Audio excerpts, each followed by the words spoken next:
It's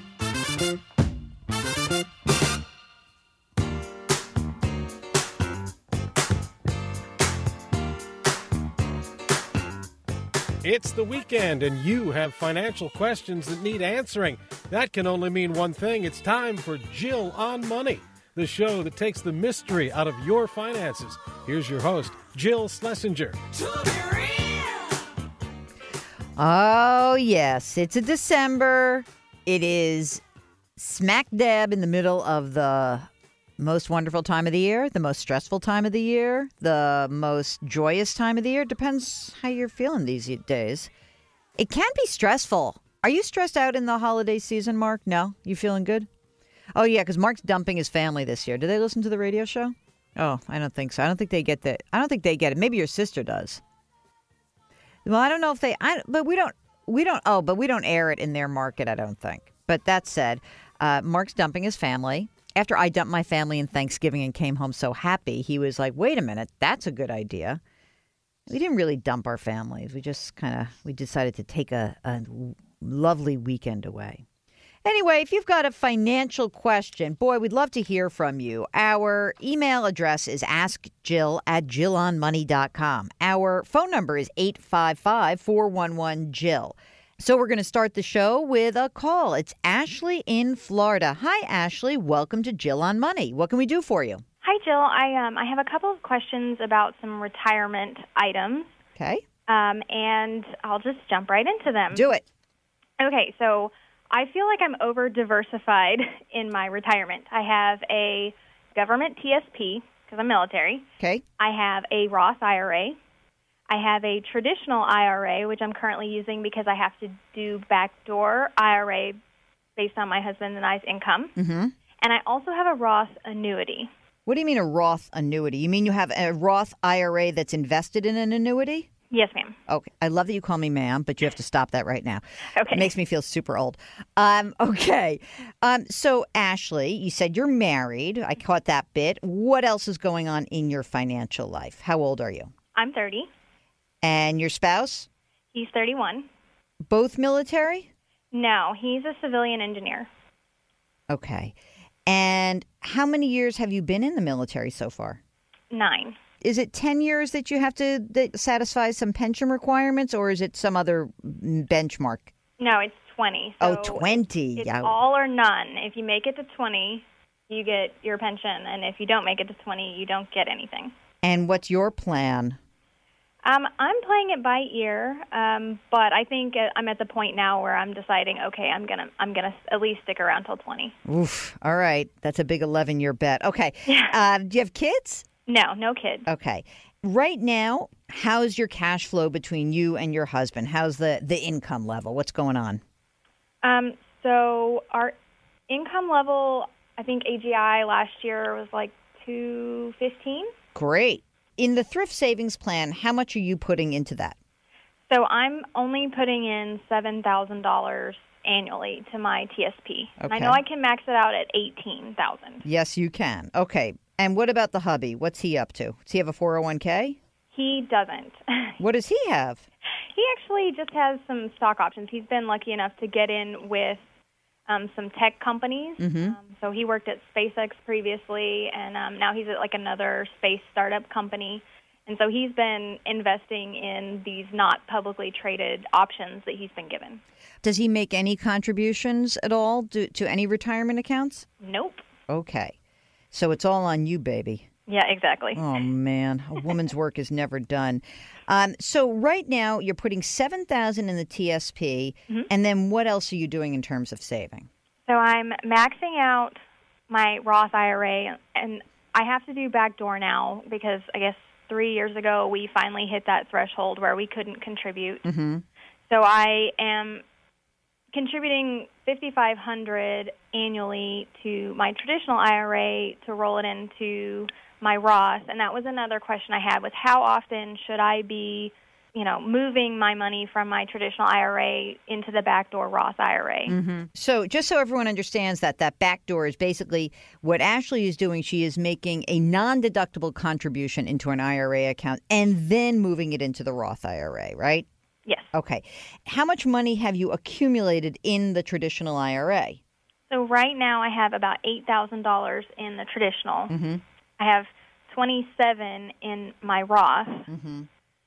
And then, let's see, $5,500 is portioned out into that Roth annuity, and then I have $41,000 in my TSP. Okay. And if you could you afford to put more money in the TSP right now? Yes, I could. And the follow-on to that is, should I forego some of this traditional IRA to Roth in favor of putting more in the TSP? No, I want you to do both. Okay, do both. Okay. I'm sorry. I'm a pain in the neck.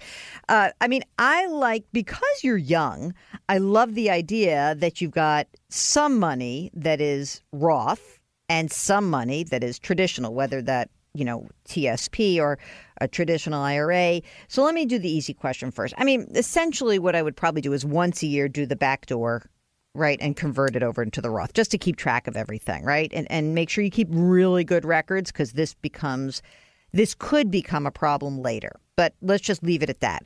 I would prefer, you're making a lot of money. You guys make $215,000 a year. You don't have kids. I don't know if you're planning on having kids, but if I had my druthers, I would have you put as much as you could stomach into your TSP in addition to maxing out your IRA contribution at $5,500. So I don't know if that would be $10,000 or $12,000 a year. I don't know what you can afford based on your lifestyle. I would prefer, if you're going to pull back on anything, I would tell your husband to say, look, don't be buying all this private nonsensical stock over here. You can do some of that, but let's put more money into the TSP.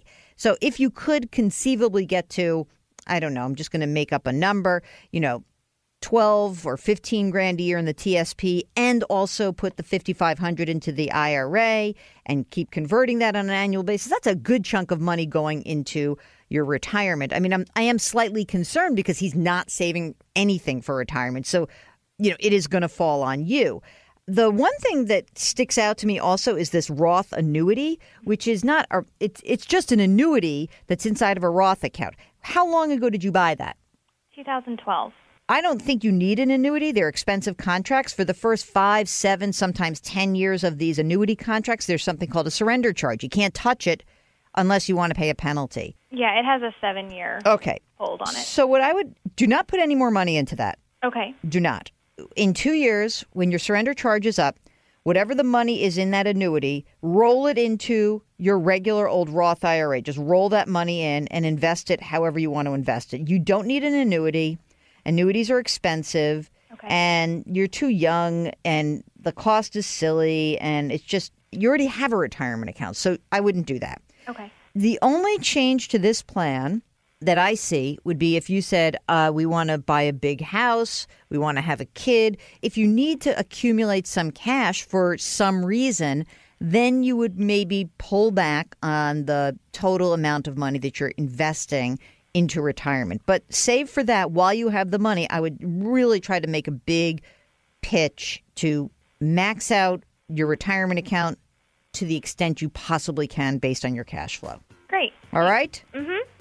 Okay, we'll be back with the program in just a second. During the break, here's what you should do. Send us an email. Ask Jill at JillOnMoney.com or give us a call, 855-411-JILL. We'll be right back.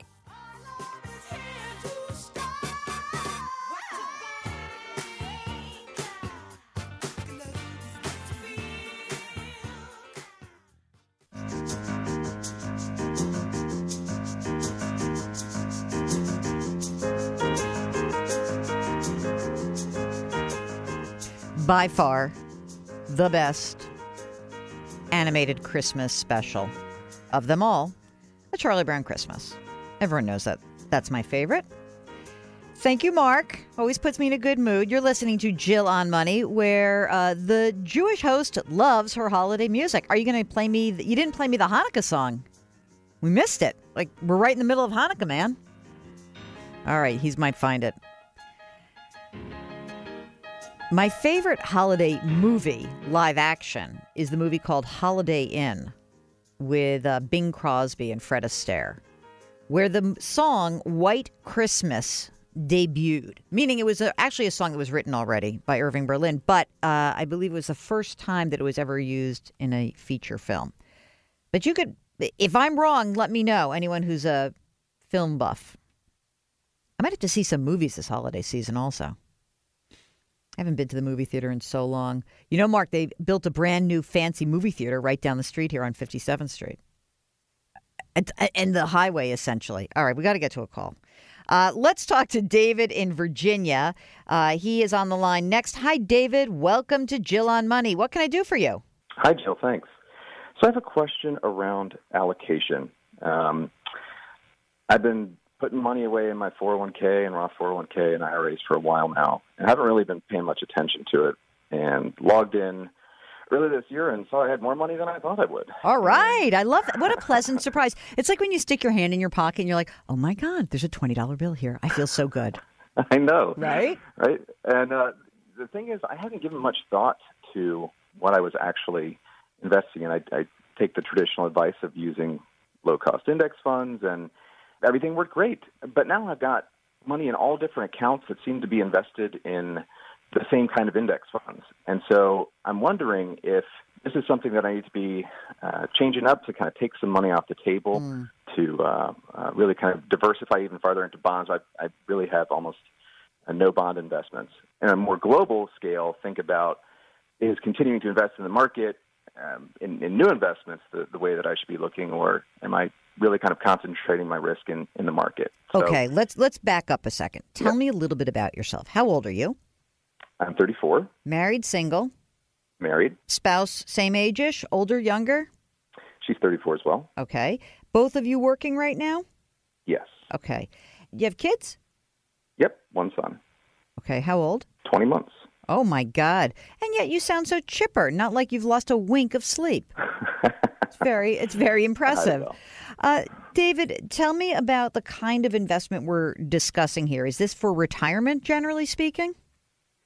So I feel like every account possible. So I've got 401k, Roth IRA, traditional IRA, HSA, 529. I feel like I've got accounts everywhere. Okay. Let's just look at the retirement stuff first, because it's almost a little bit easier. In the retirement accounts, ballpark between you and your wife, about how much in retirement accounts right now? So I've got about 290 in the 401k / Roth 401k, about 30,000 in a Roth IRA, and my wife has about 13,000 in her Roth IRA. Okay, so I mean, this is a good chunk of money. $330 some odd $1,000. Are you contributing the maximum to your retirement accounts at this point? How much are you putting in on an annual basis? So this year will be the first year that I truly max out the 401k. Great. And that'll be, the max. The Roth IRA we kind of look at as if we can do it, great, let's do that. Mm-hmm. We try to get at least $3,000 in each account every year. But if we can do more, we'll do more. And is your wife putting away the same amount of money? Is she also maxing out of her retirement account? Close. I mean, she's probably like $500 or $600 away. We'll probably get that this year. Okay.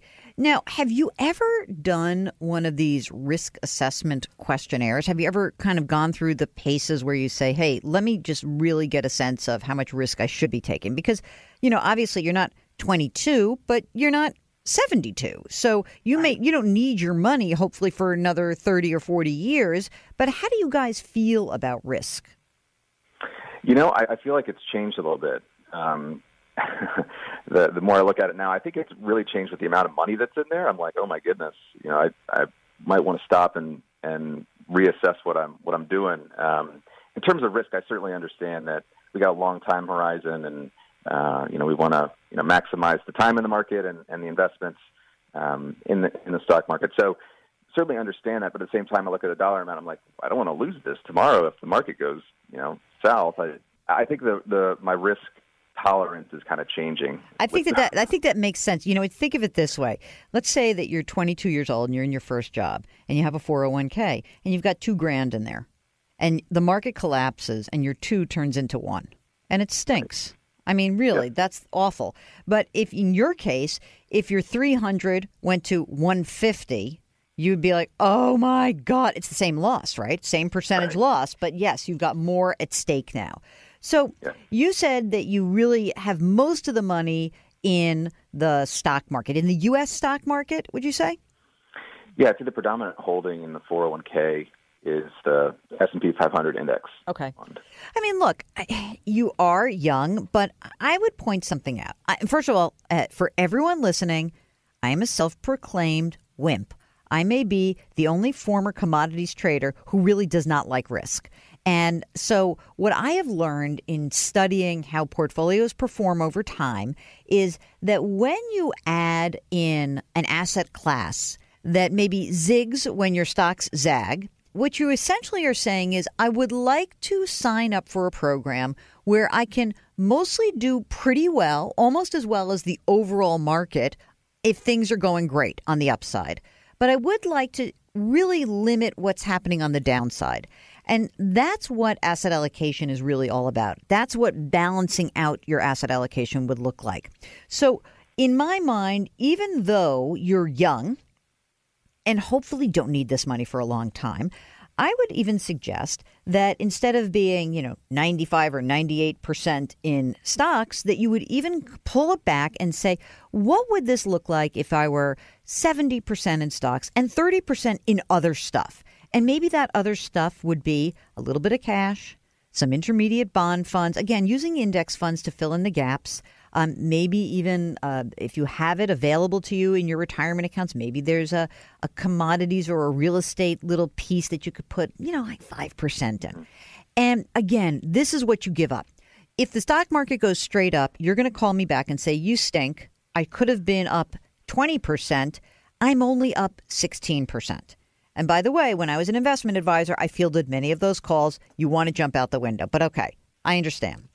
But you probably wouldn't call me up and say, the market just went down by half. And instead of my portfolio losing half its value, I actually went down by 25%. It wasn't so horrible. So that's what you're doing. You're limiting your upside a little bit to make the downside more livable. And what I would also say is that when you have a diversified portfolio like that, and you create something called auto rebalancing, which I hope you have in your 401k, which means whatever I put in my allocation, that on some periodic basis, the plan will rebalance the portfolio to keep that allocation in check. If you do that, your bet is, I'm still going to be a long-term growth investor, but I'm willing to give a little upside up. I'm willing to forego that to limit what my downside damage could be. And I think it also helps you prevent yourself from panicking when bad things happen. Couple of things. So how would 70-30 sound to you? I think totally doable, and it would kind of help me sleep at night, not waking up, every week and checking it to see if anything's happened. So, okay, I love that you are admitting that you're losing a little sleep over this. Are you doing education stuff for our 20-month Einstein in training? We are. We have a 529. Okay. I think you're on your way. I love the idea of having a more diversified portfolio. But again, you just know you're making the trade in your mind. I'm okay. And think of it this way. I gain a little bit of sleep. I lose a little upside potential. That's it. That's the bet you're putting out there. I believe in my heart that is a bet that most investors should be taking. Great. We'll get back to Jill on Money in just a moment. If you've got a financial question, give us a holler, 855-411-JILL. Send an email, askjill@jillonmoney.com. We'll be right back.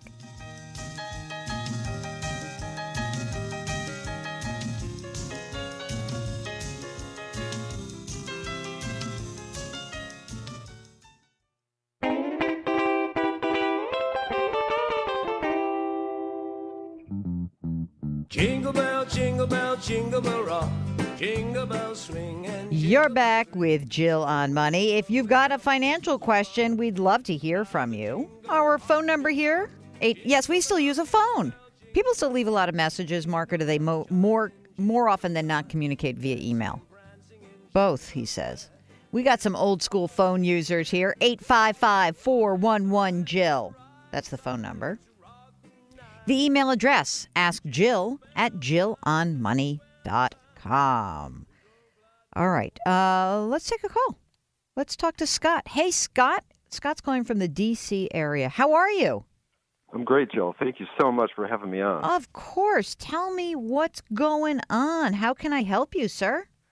Well, I've been circling the robo-advisor bandwagon for a while. Okay. And I'm trying to get an idea on which one might be best for me. Okay.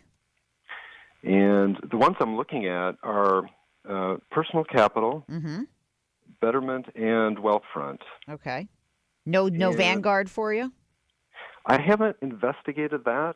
Okay. These three seem to be really good options. Definitely are. And you won't go wrong with any of them, by the way. Yeah. So in Personal Capital, what I've noticed is their management fee is much higher. Mm-hmm. Right, they're at like 0.89. Yep. But they seem to offer a more much more connection to, they assign you, I think, a personal advisor. And you get the same one, right? So that's the thing. Yeah, Some of them you'll get an advisor, but you might get a different one each time. I think, Mark, correct me if I'm wrong, because Betterment is the sponsor of our podcast. Does Betterment give you a designated advisor or not? I can't remember now. This is terrible. I don't think so either. It might, but they're cheaper, right? So the Betterment is 0.25%. How much is Wealthfront these days? They're also 0.25%. Okay. I think that Betterment, if you do, I think they have a different service at like, if you pay up to a quarter, maybe it's 40 basis points, then you actually may get a dedicated advisor. But okay, let's keep going on. So, interesting. Tell me a little bit about your generalized life situation so we can figure it out. Sure. My wife and I are in our late 40s, and we've got 2 kids in middle school. Okay. And we need to get a couple things going. We have we've set money aside, but we have yet to start a 529 plan for the kids. Okay.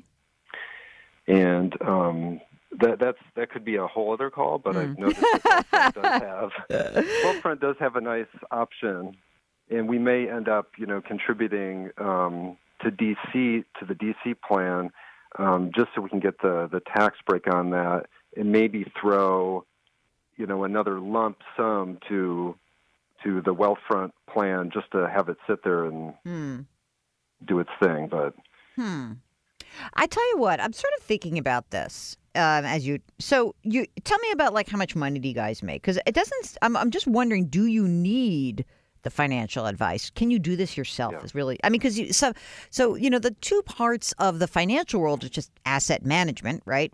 And then what should I do? So the question is, do you know what you really need to do and you just haven't executed on it, or are you really like, oh my God, I don't know what to do? I feel a little bit overwhelmed. Mm-hmm. Okay. We've got.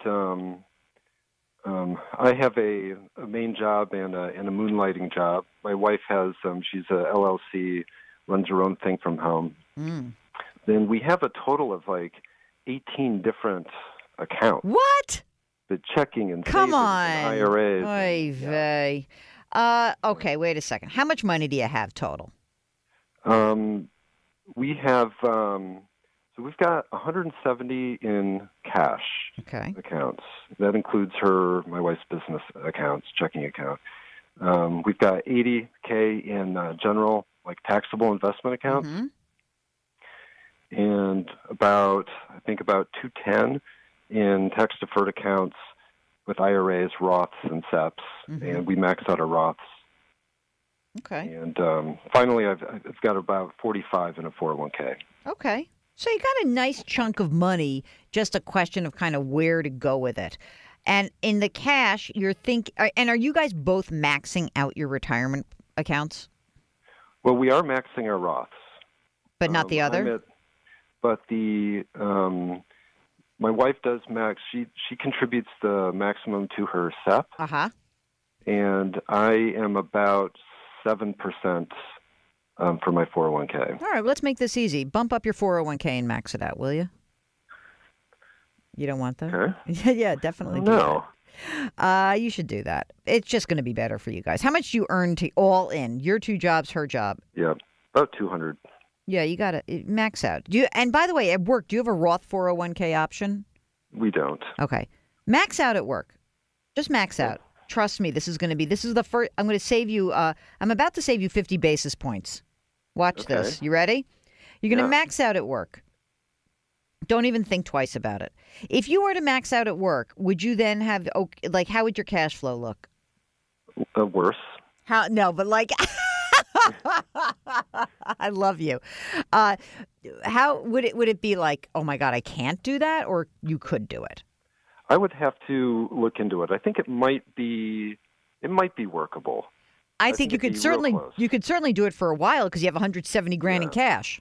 Yeah. Mm-hmm. So I would rather you do that. Okay.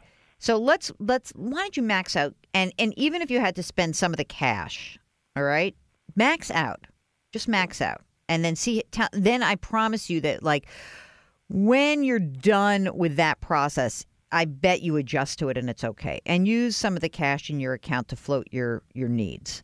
Yeah. Okay. The next thing you're going to do is once you max out, you want to make a little, a 529 plan investment, right? Yep.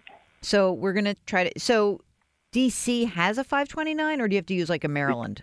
No, they do have their own 529 plan, and for the longest time it was use Calvert funds that I heard it was terrible. Yeah. And then it became much better. So I thought what I do... Hold on 1 second. I'm going to keep you for a second segment. Mark just gave me the high sign that we have to go to a break. Hang on, Scott. We're going to come back and do your 529 and the rest of your financial planning.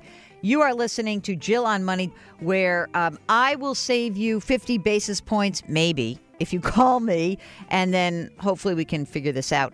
That said, give us a holler, 855-411-JILL, or send an email, askjill@jillonmoney.com. We'll be right back. Jingle bell time is a swell time to go gliding in a one-horse sleigh, yeah. All right. Giddy up, jingle horse, pick up your feet, jingle around the clock, mixing a mingle. James Conn, Kirk Douglas, and the late Dinah Shora. Guess who eats together at the Carnegie Deli? Bowser from Sha-na-na and Arthur Fonzarelli. Thank you, Mark. You're back with Jill on Money, and that is the Hanukkah song. And happy Hanukkah to all who are celebrating the Festival of Lights. 8 strange days, indeed. That oil did last. If you've got a financial question, I always laugh at this song. It's crazy.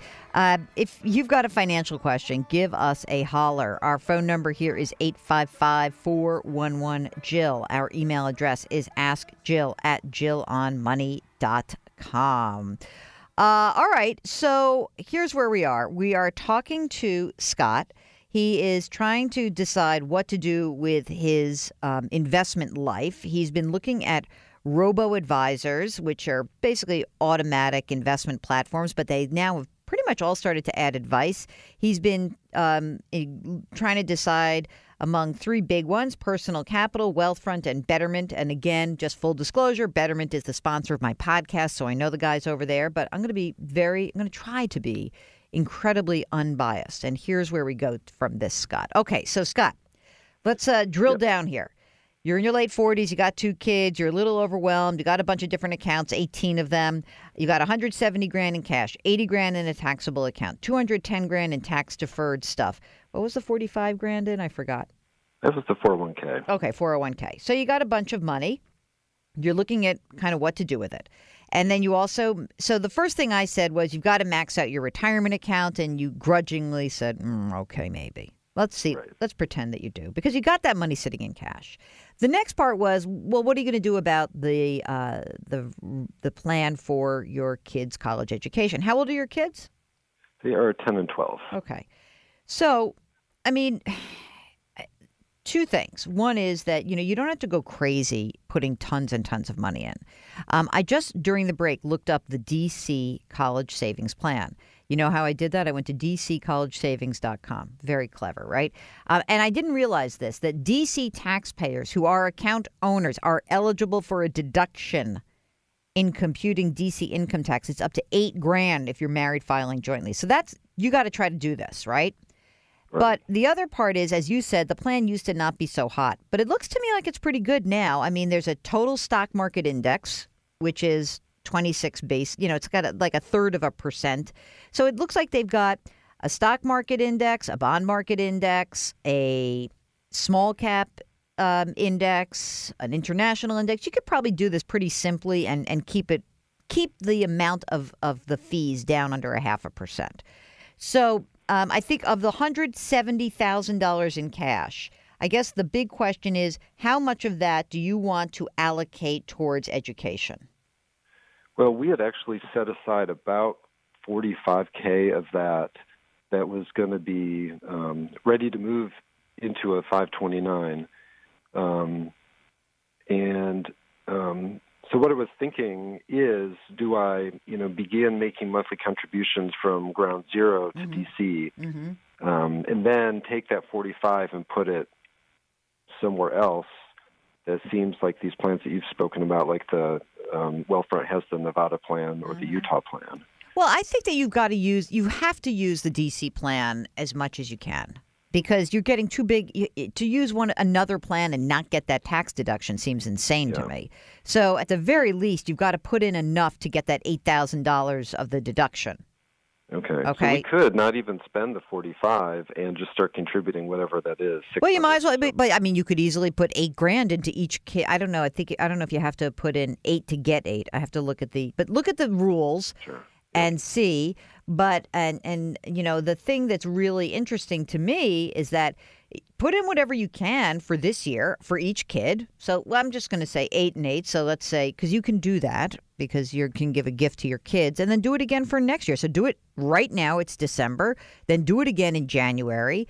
And you've put that money aside and just get it going. Put it in there. I mean, don't worry about it. I would do it all at once, frankly, and put the 45 in and not worry. And the rest of the cash, are you looking to do anything else with that money?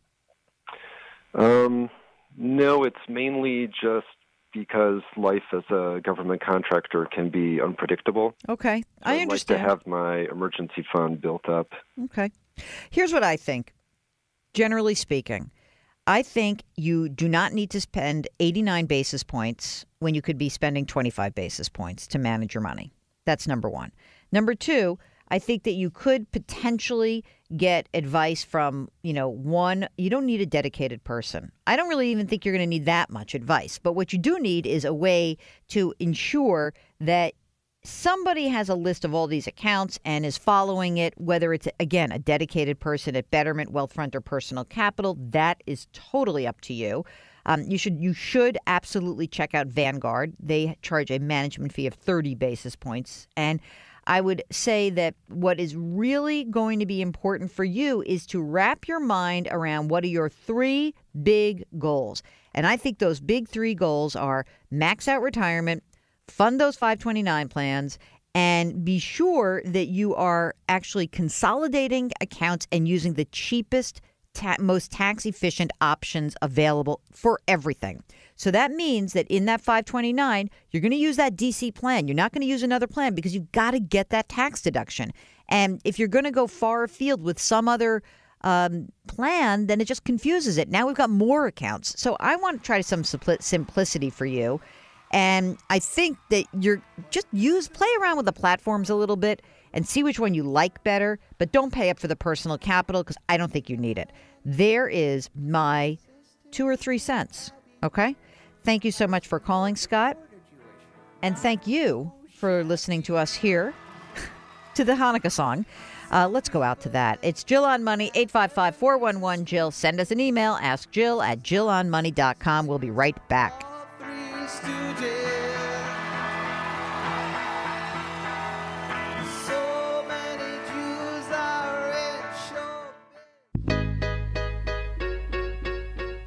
You're back with Jill on Money. If you've got a financial question, give me a holler, 855-411-JILL. Send an email, askjill@jillonmoney.com.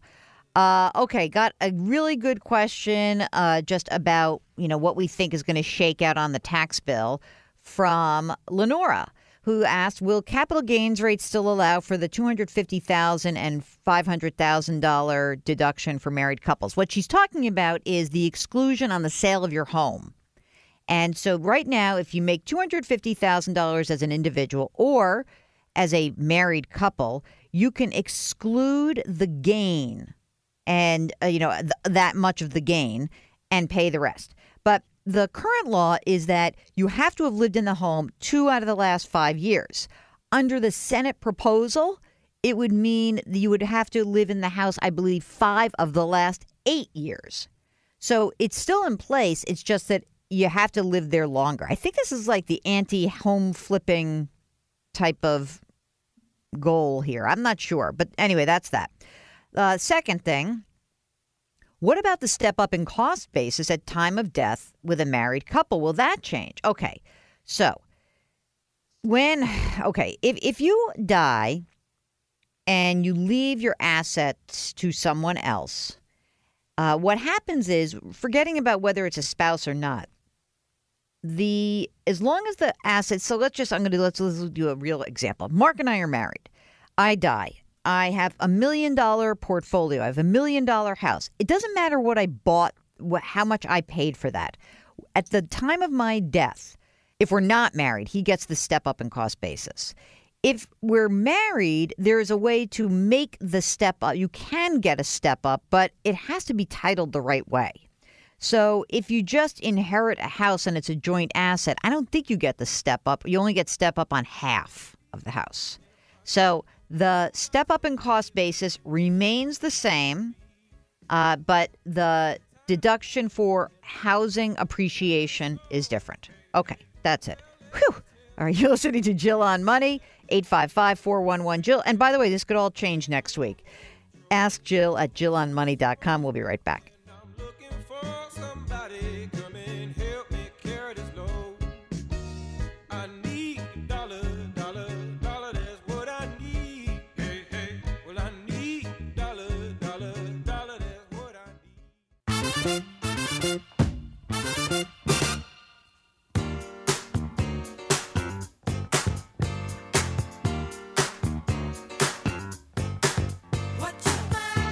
It's the weekend, which means it's time for Jill on Money, the show that makes money fun and just happens to answer all your financial questions.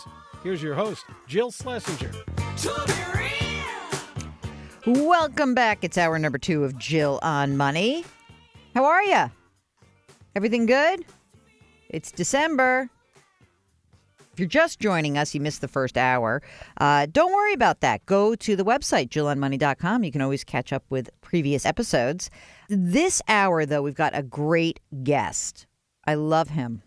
I fell in love with him. Chris Guillebeau. He is a writer, a podcast host, and he amazingly has just done incredible stuff in his very young life.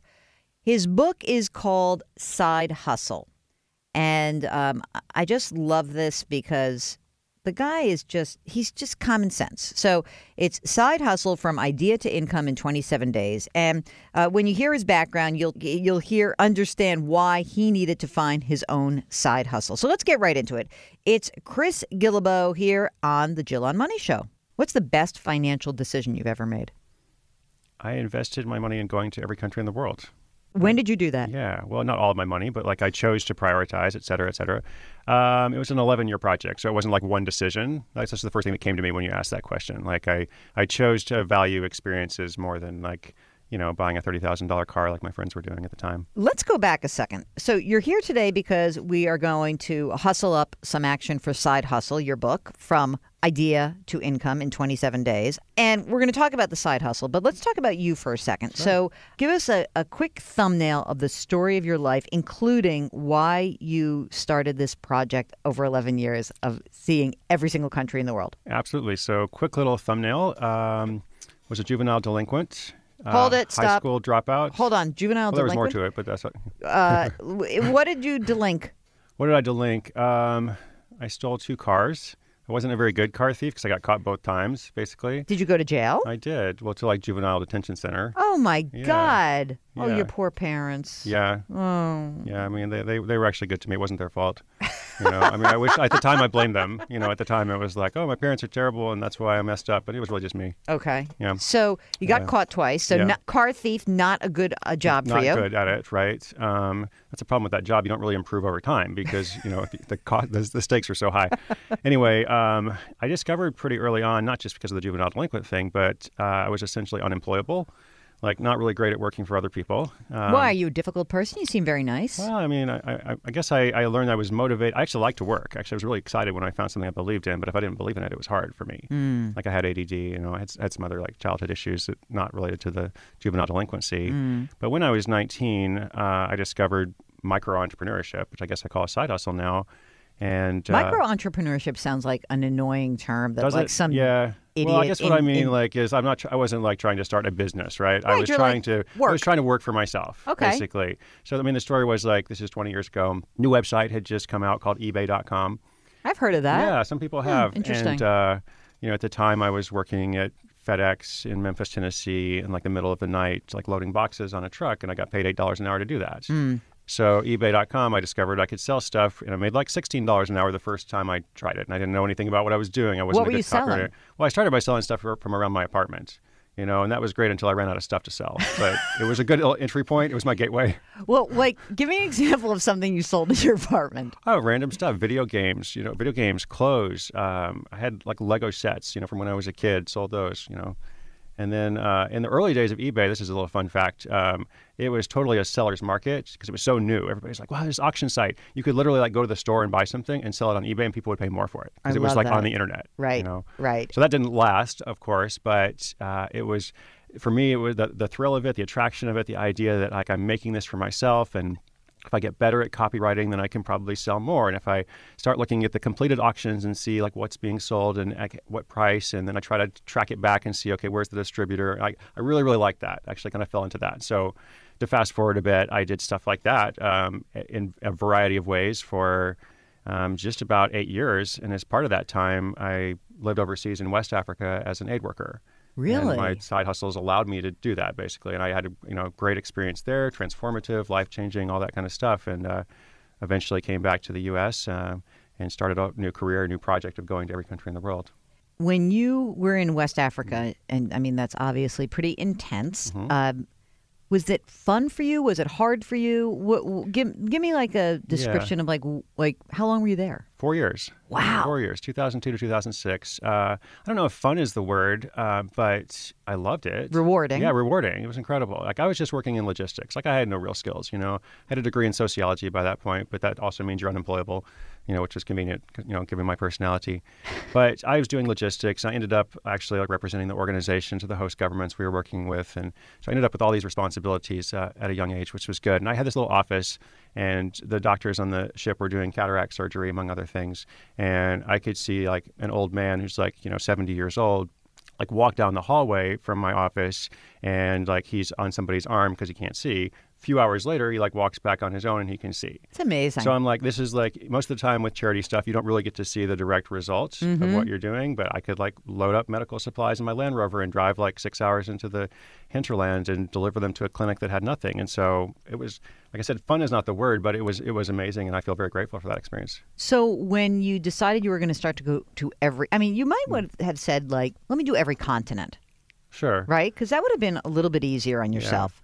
Do you like to make lists? Are you a list maker? I am. Okay. But I'm just thinking that every country feels daunting. But how did you feel when you did that? Was that exciting? Well, yeah. So I'm glad you used that word daunting, because I didn't begin with that vision to go to every country when I had been to 3 countries. I had this experience of being in West Africa, and those are some challenging countries to kind of travel in just logistically. And I was a list maker, and so I was always making lists of my to-dos and my tasks, my ideas, my business ideas, my life ideas, whatever. And so I had a list of the countries I'd been to. One time I was traveling in Eastern Europe. I had a train. This is before cell phones were ubiquitous, and so I didn't have internet. So I made a list of all the countries. It's 30 countries I'd been to. And I was I want to set a goal to go to 100, because I was always big on goal setting too. So love of lists, goal setting, going to go to 100 countries. As I got closer to achieving that goal, at first it was like 100 countries sometime in my life, no deadline. Yeah. But then I realized it's actually not that hard to do. Well, No, I mean, there's a lot of small countries, a lot of small countries in Eastern Europe. In Europe, in the Caribbean, even in Southeast Asia. It's not hard to get, so it's like the real challenge is, to basically double up and to go, it's not just twice as many, it's that there's no exception to it. Because with 100, if you run into a difficulty somewhere, you just go somewhere else. How many are there? 193. Total? There's 193 countries in the world. Yeah. And you had already done 100 by what, in your 20s? 30s? Yeah. I mean, I officially began the quest around like country number 70. The first half of it was completely private. I think that's important to mention. Like I didn't have any public profile. I wasn't writing about it. There was no business model. I didn't even have a Facebook profile. Like it was just my personal thing. Like I really loved the idea of it. Right. But then things kind of changed about halfway through when I started a blog, The Art of Nonconformity. That was initially to chronicle that journey. I'm like, hey, everybody, I'm going to go to every country in the world, going to set a deadline by my 35th birthday. I thought that was important. Like every good goal has a deadline.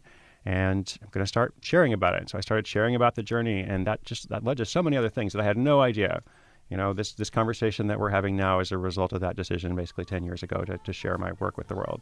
We'll get back to our interview with Chris Guillebeau in just a minute. If you've got a financial question, 855-411-JILL. Send us an email, askjill@jillonmoney.com. We'll be right back.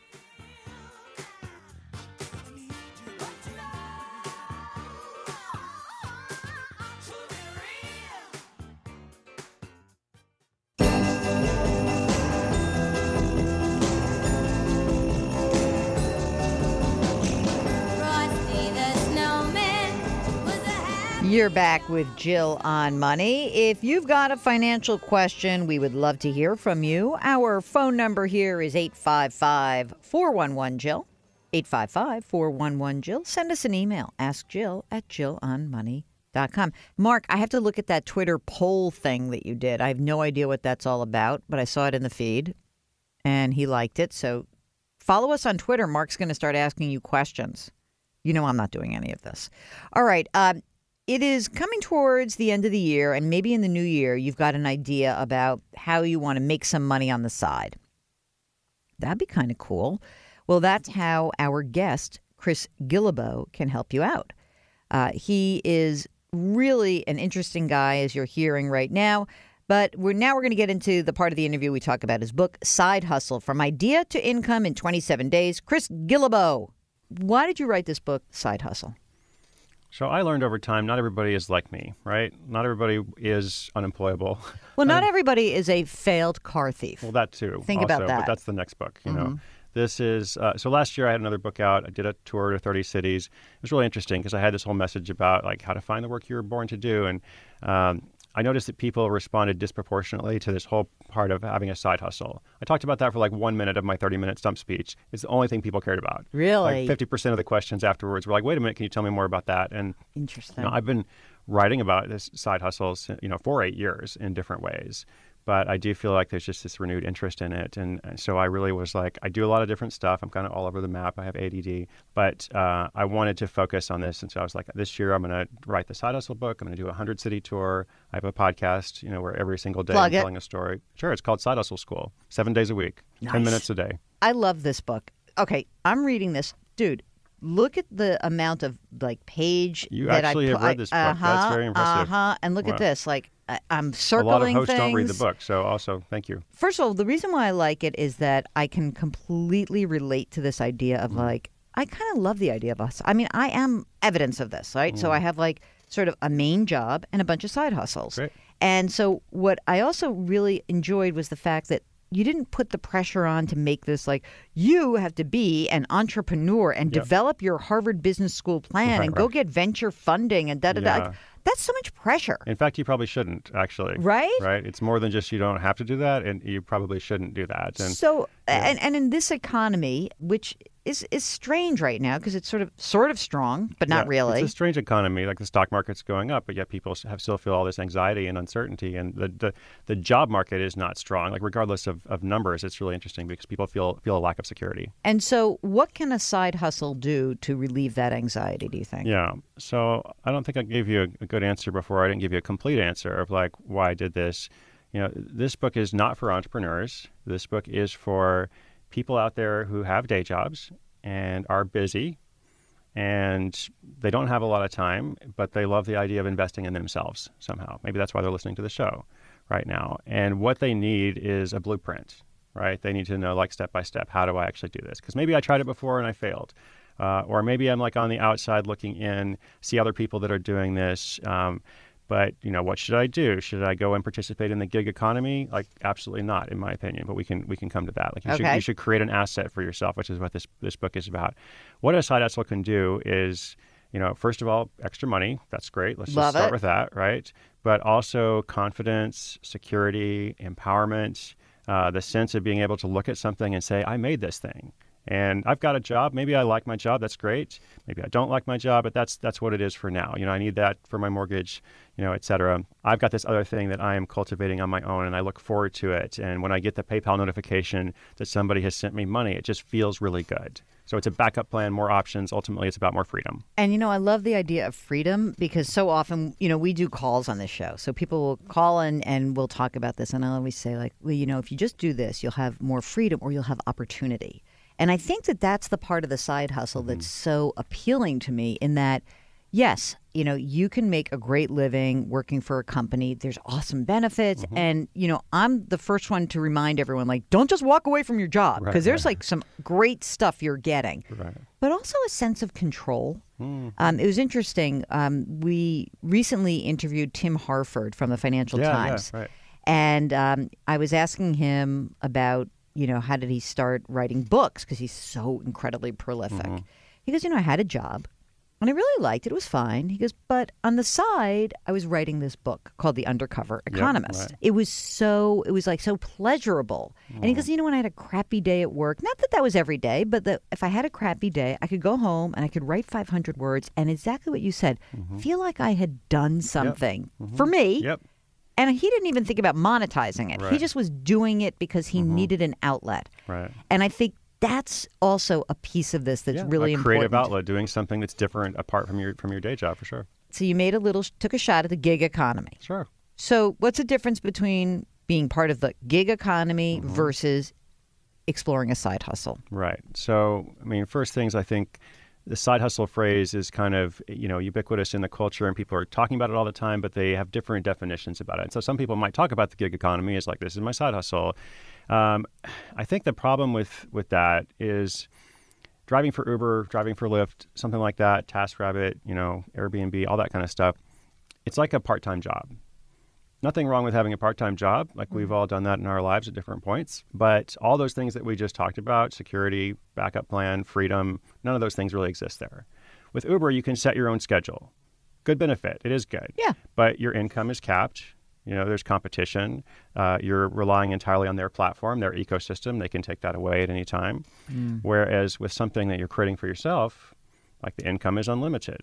You can go in lots of different directions. You can do all kinds of different things. There's just so much more creativity as well, to your point. So that's my kind of beef about that.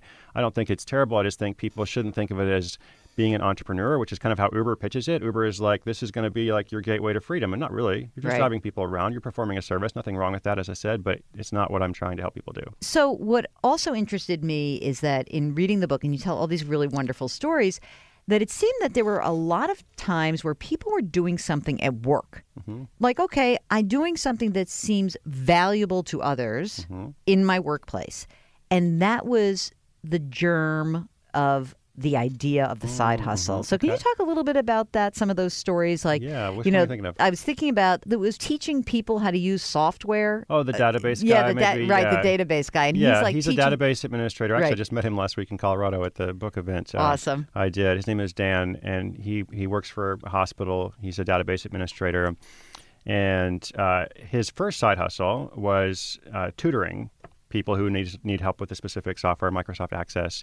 And that was great. He was making like $60 to $80 an hour, doing tutoring. But then he learned of a second need through that process. Some people actually, were connected to companies or organizations that needed custom jobs, essentially. So part of the whole fun thing about a side hustle is sometimes it can lead you to something even greater than what you initially imagined. Tutoring it's great, but it's not that original of an idea, right? But he followed that, and then that led him to something greater where he actually is creating more of an asset. I worked with a guy at CBS, and early on, he was clearly like the only human being at CBS News who knew about social media. Mm-hmm, right. He really was. He was like, and this was not that long ago, right. so Not too shocked. Right, exactly. I'm outing myself and the organization. Sorry. So I pulled him aside, and I'm like, dude, can you like hook me up? Like, I'll pay you. Right. He's like, what do you mean pay me? Right. And I'm like, because you have this knowledge. Right. Valuable skill, valuable knowledge that's in demand. People want to know it. Right. Old farts like me need this. Come do it. And so he was like, I can't take money.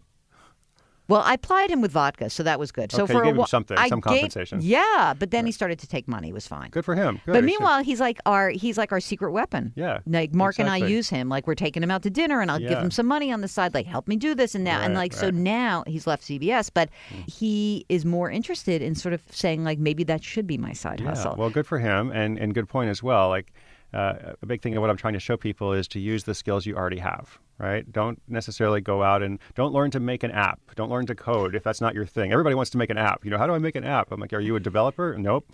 Do you know how to write code? Nope. Well, don't do that. Right? Like, let's start with the skills you have. The whole program here is like idea to income in 27 days. You're not going to learn to code and make an app in 27 days if that's not what you've done before. We'll get back to our interview with Chris Guillebeau, the author of Side Hustle, in just a second.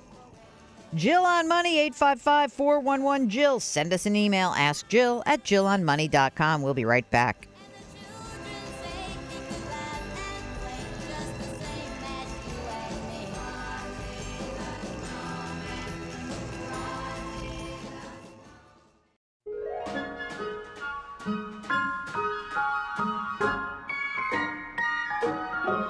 Oh, the weather outside is frightful, but the fire is... You're back with Jill on Money, 855-411-JILL. Or send us an email, askjill@jillonmoney.com. Someone just asked this on Facebook, worst holiday song ever. What do you think, Mark? Yeah. I don't like those whole like Trans-Siberian ones. Those are crazy to me. You're such, you know what? You're like 120 years old. Anyway, Mark's a fan of the Trans-Siberian. What is it? Express? Trans-Siberian Orchestra. Thank you. You're listening to Jill on Money, and this is the program that takes the mystery out of your financial life, but also tries to give you some good ideas about how to advance your financial life. That is why we have our guest, Chris Guillebeau, on with us this hour. Chris is the author of Side Hustle, which is very cool. The book is From Idea to Income in 27 Days. Let's listen in to more of my interview. So what if someone's listening and they're like, I want a side hustle. Great. I love this guy. Good. Chris is the man. Great. I have no ideas. You have a smattering of ideas, which I love because it sort of it takes people off the hook. Like, I'm not creative. Help me. Yep. Give me some of those ideas. Well, people have one of two problems. The first problem is what you just identified. I don't have an idea. Second problem is I've got an idea, but I don't know what to do next, right? So what I'm trying to do with the book and the whole plan is show people the answers to both those problems. So I can give people ideas, and in fact I do. Like there's 48 ideas you can steal, beg, borrow, or steal, from the book. But what I think is more valuable is to actually show people where ideas come from. Like where do side hustle ideas come from that are good ideas, that are viable, they're valuable. If you can acquire this skill, which you probably didn't learn in school, but is not that difficult to learn, it can serve you for the rest of your life. So I think that's the most valuable thing. Can I give some of the side hustles that are fun, which I love? Sell your art, crafts, or any handcrafted item on Etsy. Easy. Easy, right? Yeah, it doesn't require much expertise to list it. If you've never used that website, you can register today and put something up. I like offer online tutoring services in your field of expertise. Everybody does have a field of expertise. Right. They don't. I think that a lot of people discount the expertise they have. Yeah, I say everyone's an expert at something. Yeah. Right? It may not be interesting to anyone else, but no, I'm just kidding.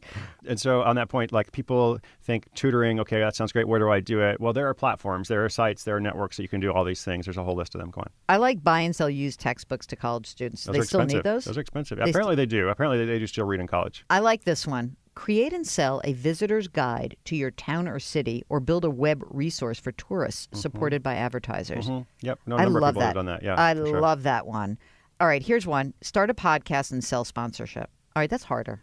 I mean, it's a little bit. know. No, I think starting any knucklehead. Look at us. We're two apparently knuckleheads. we do this, we have podcasts, exactly. right? Yeah. Do you have sponsors? I do. Yeah, me too. I don't know how it happened. But the funny thing is, I feel like that one part of the side hustle that you don't necessarily really talk about in like an explicit way, but is really important no matter what, is that you do have to sell your idea. Sure. That can mean you have to sell it to people who want it. So I think you cover that. But to monetize it, you may have to actually sell. And I think so many people are really uncomfortable with that. Right. So how do we get them over that? Well, I have this model called Sell Like a Girl Scout. Okay. What I mean by this is I live in Portland, Oregon. You've been to Portland, you said. I love it. Yeah. Probably like this in New York too, although for some reason I see it more there. Like you walk down the street and pretty much everywhere you go, you're kind of accosted by these street canvassers. They're trying to raise money for their cause, and often they're representing very good causes. Yeah. But I hate this process. Hate it.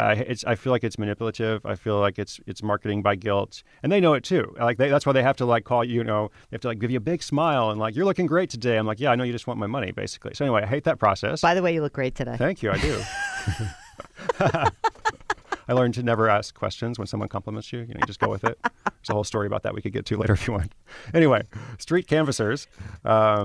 Meanwhile, every Girl Scout cookie season, Girl Scouts are setting up shop, little table in front of the drugstore.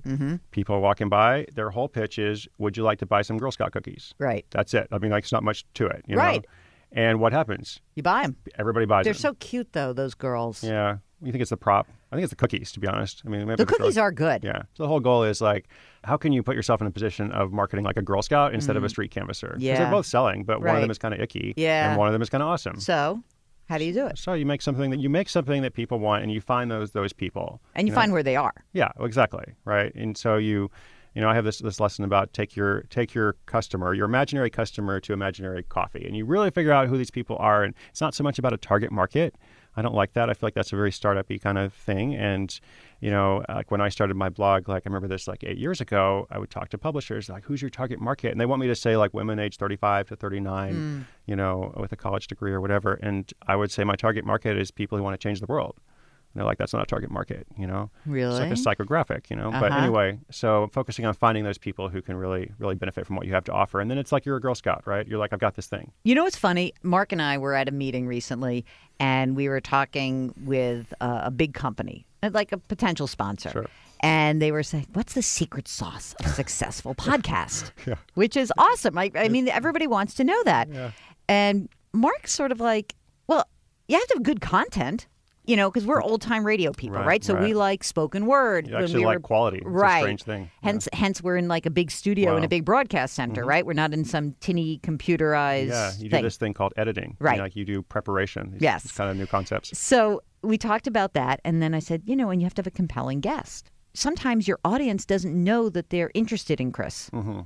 What's fascinating is that seemed like they were like, yes, that's so interesting. That's funny. Right? Yeah.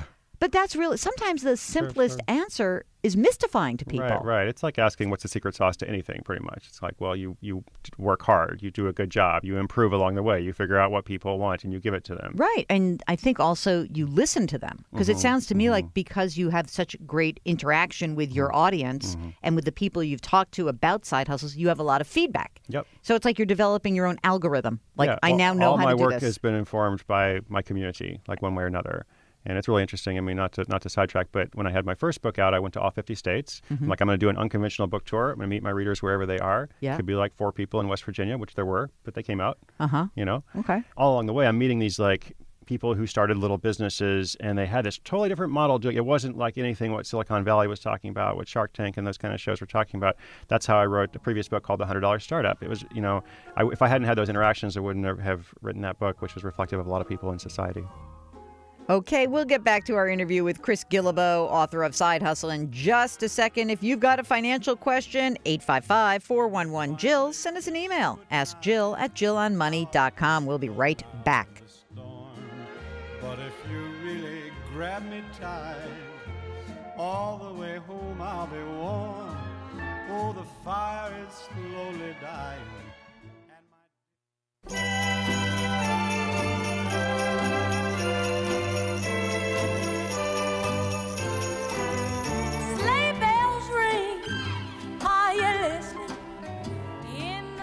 You're back with Jill on Money. And if you have a financial question, we would love to hear from you. 855-411-JILL. Send us an email. Ask Jill at jillonmoney.com.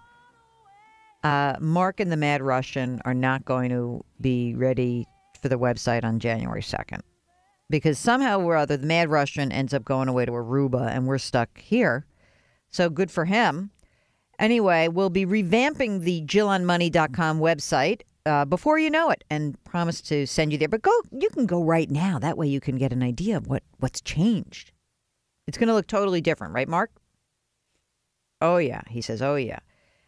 So it's going to be different. It's going to be easier to navigate. We're going to have lots of great stuff for you. So stay tuned. Just weeks away from new jillonmoney.com website. All right. Let's get back to the interview with Chris Guillebeau. Remember, he is just a unique character, and his book is called Side Hustle: From Idea to Income in 27 Days. He always I don't know, I just really liked him so much. We actually became kind of texting friends after the interview. All right. Here's more of my interview with Chris. So now you've written a bunch of books. But this is the best one, though. It is it? Yeah, I think so. How come? I will say, not that the easiest is the best, but for me, this was the easiest process. Like, I knew exactly what I wanted to do with this book. Mm-hmm. And it was just a matter of figuring out how to do it. Whereas with some other books, I've had to go through this discovery process and this exploration of, like, how do I take this big message and then distill it, et cetera.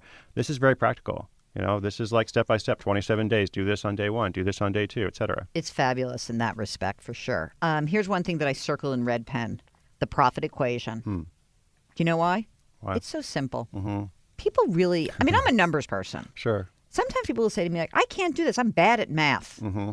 For the record, I'm bad at Whatever. math. Like, you can't do calculus. Never learned algebra, but go on. Okay. But really, this is adding and subtracting. Yes, exactly. That's my point. So here it is. I love your the first thing. The secret to turning a profit for any business or venture, whether it's a side hustle, renting out cars, or a multinational corporation, boils down to one basic principle: don't spend more money than you take in. Also with your personal financial life. Mm-hmm. Hello, yeah. Right? Okay. That's kind of profound, I know. I love it, though. Here is your profit equation. Ready, everyone? Expected income minus expected expenses equals projected profit. See, wow. You did not need to go to Harvard Business School or Wharton. Saved you some money there, $60,000. The book is only $25. It's a good investment as far as I'm concerned. There's just like really easy things about projections. You don't have to be a spreadsheet king or queen. Sure. And that's what I love about this. I so enjoyed the concept that, like, why are we overcomplicating the process? I appreciate you saying that. I mean, that's a goal to simplify. You know, I'm not using the word easy. I just want to be clear. Like, I actually think you have to work for something that's important to you. Mm-hmm. I'm not saying that everything is easy in life or this process, but it's simple. I've tried to reduce the complexities. I've tried to say, okay, if you just do this, then you can get to a basic level of success, which is what I hope people will do. Before we go, 2 more things. You say you're not a good employee. True. Why do you think that? I'm not a good employee or a good manager. I think, you know, if I go back to those years in West Africa, because there's probably some hyperbole to this, like not a good employee, and I realize that. I was actually working with an organization then. You know, I was working for free, but it was for an organization. I can't just do all that stuff myself. I'm not a medical person. I loved that job. You know, I loved everything about it. Mm-hmm. So I think for me, I have to just really believe in the vision. And if I believed in the vision of the right company or the organization, then I could probably succeed in that environment. But at this point in my life, I've just done my own stuff for so long. Like, I can't imagine like what's going to happen if I ever stop, you know, writing books and connecting with my audience, which I love to do. But let's say some big company said, you and your yellow sneakers, you're coming with us. We're going to pay you a pile of money, and you're going to basically do side hustle school inside of our organization. And is that something that sounds horrible to you or appealing to you or somewhere in between? I would do it as a visitor. I would go and speak to their employees. I would love to do that. Mm-hmm. Would I do it as an employee? No. Really? No. You wouldn't sell out? Like, what if someone's looking gobs of money? I don't know if it's about selling out. I mean, I no objection to making money, of course. No, but I'm just saying that if someone put a pile of money in front of you and said, well, you got to do this for 2 years. You got to hang with us for 2 years if you want all that money. Yeah, I don't know. I guess it's like a hypothetical, but my response, my initial gut reaction is no. Like, there's really no interest in it. It's funny. I really feel fortunate. I feel like I have, for someone who's unemployable and unemployed, more or less. You know, I feel like I have the greatest job in the world. I honestly, every day, I'm so excited to do what I do. We started the interview by asking your best financial decision, which you said was spending money to travel and see every single 193 countries in the world. What's the worst financial decision you've ever made or career decision? Yeah, great question. I think I actually told this story in this book, which I've never told before. When I was, I don't know, 18, 19, 20 or something, there was some, ridiculous offer that I heard about, which in retrospect I realized is like, I don't know, some pyramid scam or something. But at the time it seemed compelling. And it was just like, if you invest some money, if you send us $2,000, then I don't know, you're going to make those gobs of money that you mentioned. And I did it. And I didn't have a lot of, I had like maybe $3,000 in my savings account. I spent $2,000, sent it in. Basically, nothing ever happened. Like months went by, and you're supposed to start getting royalty checks. And interestingly enough, at like month 3 or 4, they started sending checks, but they were for like $2 to $3. Or one month it was like $6. I think it was basically to kind of make you think something else is coming, which it did. It worked, because like the first 2 months, I'm like, oh my God, did I waste my money? And then like month 3, I get $3. I'm like, oh, okay, it's going to be okay because eventually all the money's. Anyway, obviously nothing ever happened with that. I felt so bad.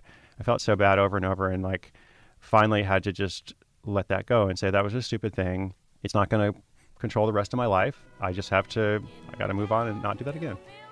Well, thanks so much to Chris Guillebeau. It is just a delight. He really was terrific. And you should go get his book, Side Hustle, From Idea to Income in 27 Days, and maybe check out his podcast, Side Hustle School. When we return, let's do some questions of yours. 855-411-JILL. Send an email. Ask Jill at jillonmoney.com. We will be right back.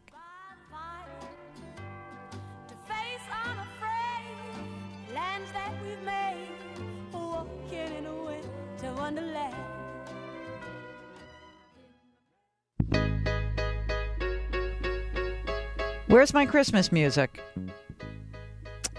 All right. He says never for the end. Okay, you're back to Jill on Money. 855-411-JILL. Send us an email. Ask Jill at jillonmoney.com. Here's an interesting email from Doug in Rhode Island, a.k.a. Little Rhodey. Question, do you think the stock market would have had the same success if Hillary had won the presidential election? I'm curious. Who knows, right? It is hard to say. I've always believed, though, that most of the forces of the economic underpinnings of the stock market probably were in place regardless of who takes over. That said, I think that you really did get a big boost this year from this notion that not only have corporate profits done well, but now on top of that, because, I guess we could have seen perhaps a big sell-off if it looked like the Republicans fail at taxes, right? But I think that what we're seeing is now somewhat of a renewed optimism for continued rollback of regulations and for a big gift to U.S. corporations in the form of tax relief. And that, I think, may have actually helped stocks go even further than they might have under Hillary Clinton. So I think that probably is true. So I don't know. My sense is you probably would have gotten the same kind of good rally through the first 8-9 months of the year. But maybe this last gasp forward, this part of it, I tend to think that this is more of the hope around what happens next year.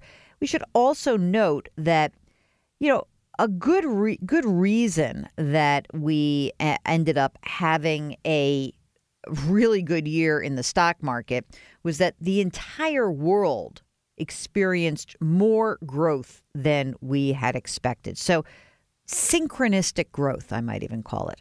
Oh, I like to say that. I feel like I'm conducting synchronistically. Okay, so that's it. Thanks so much for listening. Go out and do your holiday shopping. Be careful. Don't blow your budget and have some fun. Remember, this is what you're supposed to be doing, having fun this time of year. 855-411-JILL. That is our phone number. Our email address, askjill at jillonmoney.com. And we look forward to chatting with you next week. Thanks for listening.